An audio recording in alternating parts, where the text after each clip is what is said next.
안녕하세요. 청취자 여러분을 위한 깊이 있는 분석 바로 시작할게요.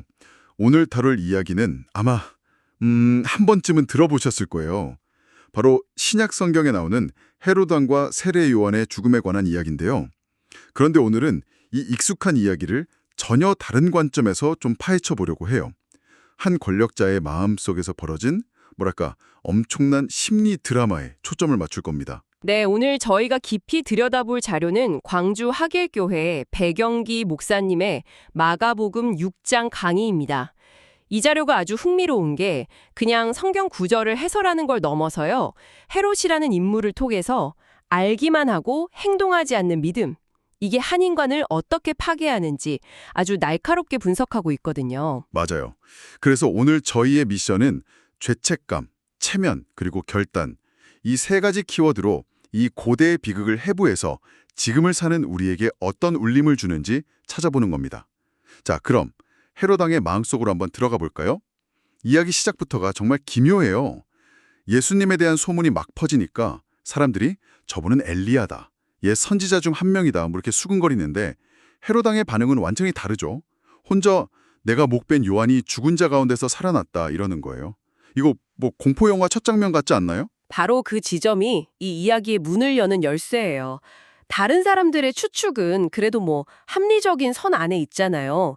위대한 인물이 나타났으니 과거의 위대한 인물을 떠올리는 거죠. 그런데 헤롯의 반응은 지극히 개인적이고 심지어 편집증적이기까지 해요. 이성적인 판단이 전혀 아니죠. 그러네요. 보통 왕이라면 새로운 세력인가, 나한테 위협이 되나, 이런 정치적인 계산을 먼저 할 것 같은데 갑자기 귀신 이야기를 하고 있으니까요. 그렇죠. 이게 바로 그의 내면에 해결되지 않은 죄책감이 얼마나 거대하게 자리 잡고 있었는지를 보여주는 대목이에요. 예수의 기적적인 능력을 보면서도 그걸 하나님의 역사로 보는 게 아니라 자신의 죄랑 연결시켜버리는 거예요. 자기 죄하고요? 네.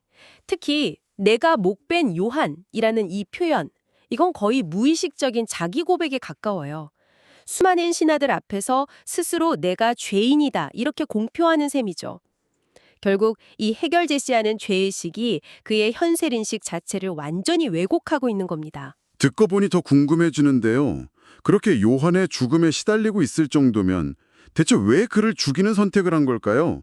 이 비극이 일어나기 전에 두 사람 사이에 무슨 일이 있었던 거죠? 시간을 조금 거슬러 올라가 보면요. 이 모든 비극의 시작은 헤롯의 결혼 문제였어요. 헤롯은 자기 동생 빌립의 아내였던 헤로디아를 아내로 맞이했죠. 당시 율법으로나 사회 통념으로나 이건 용납되기 힘든 일이었고 세례 요한이 바로 그 문제를 정면으로 비판한 겁니다. 아, 공개적으로요? 네. 동생이 아내를 취한 것은 옳지 않다고 공개적으로 지적한 거죠. 왕의 치부를 정면으로 건드렸으니 당연히 목숨이 위험해졌겠네요. 맞아요. 그런데 여기서 헤롯하고 그의 아내 헤로디아의 반응이 극명하게 갈렸다는 점이 정말 중요해요. 헤로디아는 요한을 철천지 원수로 여기고 어떻게든 죽이려고 이를 갈았어요. 반면에 헤롯의 마음은 훨씬 더 복잡 미묘했습니다. 바로 이 부분이 이 이야기의 가장 흥미로운 지점 같아요. 성경 본문을 보면 헤롯이 요한을 의롭고 거룩한 사람으로 알고 두려워하며 보호했다고 나와요. 심지어 그의 말을 들을 때 크게 번민하면서도 달갑게 들었다고요. 이게 말이 되나요?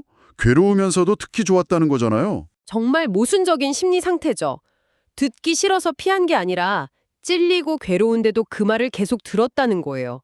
이건 헤롯이 완전한 악인은 아니었다는 걸 보여줘요. 그의 마음속에도 무엇이 옳고 그른지 아는 양심, 말하자면 하나님의 씨앗 같은 게 있었던 거죠. 하지만 그 씨앗이 결국 싹을 틔우진 못했군요. 바로 그겁니다. 여기서 존 버년의 고전 철로역정에 나오는 한 인물이 떠올라요. 그 인물도 진리의 말을 듣고 마음에 큰 짐을 느끼지만 결국 그 짐을 내려놓는 결단까지는 나아가지 못하고 주저앉거든요. 헤롯이 딱 그 지점에 머물러 있었던 거죠. 아, 번민만 하고. 네, 번민하고 듣기 좋아하고 심지어 요한을 보호까지 했지만 삶을 바꾸는 결단이라는 마지막 한 걸음을 내딛지 못한 거예요. 아내 헤로디아의 반대를 이겨낼 용기도 자신의 욕망을 끊어낼 의지도 없었던 거죠. 그냥 듣기만 하는 즐거움에만 머물렀던 거네요. 이 아슬아슬한 균형이 깨지는 순간이 바로 그 유명한 생일잔치고요. 네, 모든 갈등이 응축돼서 폭발하는 무대죠. 자료에서는 그날을 기회 좋은 날이라고 표현하는데 아이러니하게도 그건 헤롯이 아니라 헤로디아에게 온 기회였어요. 정말 영화의 한 장면 같아요. 시끌벅적한 잔치, 대신들, 천부장들, 갈릴리의 귀인들까지 권력자들이 다 모여있고 술 기운도 올랐을 거고요. 이런 분위기 속에서 헤로디아의 딸이 춤을 춰서 흥을 돋우니까 헤롯이 기분에 취해서 호언장담을 하죠. 무엇이든지 내게 구하라. 내 나라의 절반까지라도 주겠다. 이건 뭐 전형적인 덫에 스스로 걸어 들어간 셈입니다. 그 순간의 흥분과 과시욕이 이성을 마비시킨 거죠. 그는 그 말이 어떤 결과를 가져올지 전혀 예상하지 못했어요. 물론 헤로디아는 이 순간을 놓치지 않았고요. 딸이 어머니에게 달려가 물 구하이시 묻고 헤로디아는 기다렸다는 듯이 답하죠. 세례 요한의 머리를 구하라. 그리고 딸은 왕에게 돌아와서 정말 잔혹할 정도로 구체적으로 요구해요. 세례 요한의 머리를 소반에 얹어 곧 내게 주기를 원하나이다. 그 말을 듣는 순간 잔치의 흥겨운 분위기는 순식간에 얼어붙었을 거예요. 헤롯 역시 심히 근심했다고 기록되어 있어요. 그의 내면에 남아있던 마지막 양심이 비상벨을 울린 거죠. 이건 아니다. 이건 정말 아니다. 그런데 좀 이해가 안 가는 면도 있어요. 아무리 맹세를 했다고 해도 왕이잖아요. 사람 목숨을 달라는 건 좀 심하지 않니? 다른 걸로 하자. 이렇게 말을 바꿀 수도 있었던 거 아닌가요? 체면 때문에 사람을 죽인다는 게 상식적으로 납득이 잘 안 가요. 정말 날카롭게 파고들어야 할 부분이 바로 거기예요. 헤롯이 정말 거절을 못했을까요? 아니면 안 한 걸까요? 이건 미묘하지만 결정적인 차이죠. 못했다는 건 선택의 여지가 없었다는 뜻이지만 안 했다는 건 다른 선택지가 있음에도 불구하고 의도적으로 외면했다는 뜻이거든요. 그러니까 선택의 문제였다는 거군요. 그쵸. 그리고 헤롯의 체면을 이해하려면 당시 그의 정치적 입지를 좀 볼 필요가 있어요. 그는 로마 황제의 인정을 받아야 하는 사실상 반쪽짜리 분봉왕이었어요.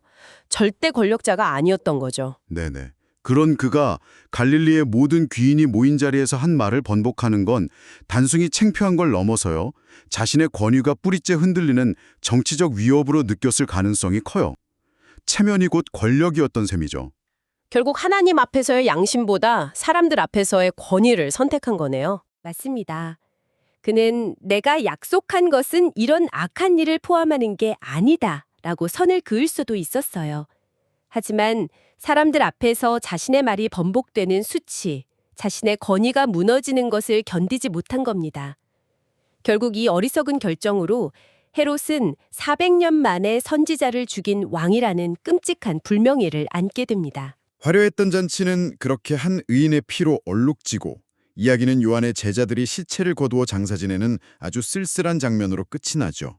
자, 그렇다면 헤롯이라는 인물의 이 기나긴 내적 갈등과 파멸의 과정 속에서 우리는 어떤 점들을 짚어봐야 할까요? 이 모든 이야기를 종합해보면 듣기만 하는 신앙 혹은 결단하지 못하는 삶의 세 가지 특징이 보여요. 첫째는 마음의 찔림은 있는데 결단이 없으면 아무런 열매도 맺을 수 없다는 거예요. 헤롯처럼 말씀을 달갑게 듣고 번민까지 하는 건 좋은 출발점이죠. 하지만 씨앗이 땅에 떨어지는 데서 그치면 안 되잖아요.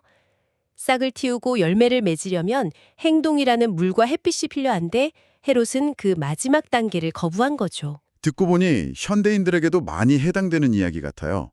좋은 강연을 듣고 책을 읽고 감동받고 거기서 끝나는 경우가 많잖아요. 아, 나도 저렇게 살아야지라고 생각만 하고 다음 날이면 똑같은 일상으로 돌아가는 거죠. 정확해요. 두 번째 특징은 결국 체면이 신념을 무너뜨린다는 점이에요.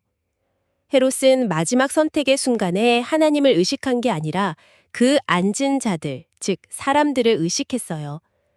다른 사람에게 내가 어떻게 보일까, 내 평판이 어떻게 될까 하는 걱정이 진리를 따르려는 마음을 이겨버린 겁니다. 이건 정말 생각해볼 문제네요. 우리 삶에도 헤롯의 순간이 분명히 있을 것 같아요. 직장에서, 친구 관계에서. 이게 옳은 줄 알면서도 주변 시선 때문에 혹은 불이익을 당할까 봐 침묵하거나 타협하는 순간들이요. 그렇죠. 그리고 마지막 세 번째 특징이 이 이야기의 처음과 끝을 관통하는데요. 결단 없는 삶은 결국 불안의 악순환을 낳는다는 거예요. 헤롯은 요한을 죽이는 것으로 모든 갈등이 끝날 거라고 생각했을지도 몰라요. 하지만 그 죄책감을 올바른 회개로 해결하지 않으니까 그 죄가 불안과 망상이 되어서 다시 그를 덮친 거죠. 그래서 예수에게서 요한의 유령을 보게 된 거고요. 아, 예, 내면의 문제는 피한다고 사라지는 게 아니라 다른 형태로 계속해서 우리를 괴롭히는 법입니다. 정말 의미심장한 분석이네요. 그런데 자료의 마지막 부분에서 아주 흥미로운 문학적 장치를 지적하더라고요. 헤롯의 이 피비린내 나는 잔치 이야기가 끝나자마자 마가복음에서 바로 다음으로 이어지는 이야기가 있다는 거죠. 네, 바로 오병이어, 기적이에요.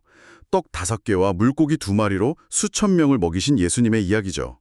이 2개의 잔치는 너무나 선명하게 대비돼요. 헤롯의 잔치는 자신의 권력을 과시하고 결국 죽음으로 끝나는 폐쇄적인 잔치였어요. 그렇죠. 하지만 예수님이 베푸신 잔치는 굶주린 이들을 먹이고 생명을 나누고 모두를 풍성하게 하는 개방적인 잔치였죠. 와, 그렇게 연결해서 보니까 마가복음이 던지는 메시지가 훨씬 더 강력하게 다가오네요. 어떤 잔치에 참여할 것인지를 묻는 것 같아요. 맞습니다. 그래서 청취자 여러분께 마지막으로 이 질문을 던지며 마무리하고 싶어요.